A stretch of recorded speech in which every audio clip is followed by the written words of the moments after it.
Keberadaan program TMMD reguler 110 Kodim 0714 Salatiga bertujuan menyasar pembangunan fasilitas yang dianggap mendesak dan berkemanfaatan bagi warga sekitar.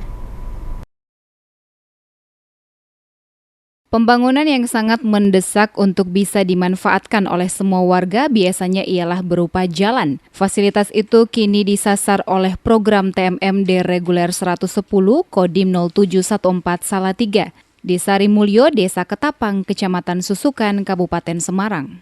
Kades Ketapang M. Nia mengaku jika fasilitas yang mendesak untuk dibangun yakni jalan yang Nia maksud berada di beberapa titik wilayah desanya.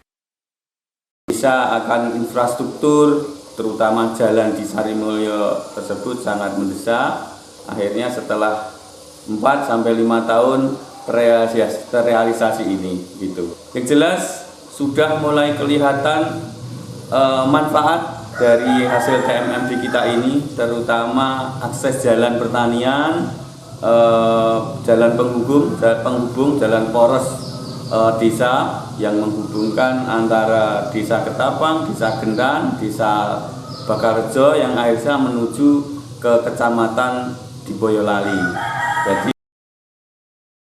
Antara lain yakni jalan pertanian, jalan Desa Ketapang, Desa Gentan, hingga yang bisa menghubungkan di Desa Bakarejo yang ada di Kecamatan Boyolali ini. Nia menambahkan tentu fasilitas jalan yang dibangun antara TNI dan masyarakat dalam TMMD ini akan bermanfaat sekali bagi setiap warga.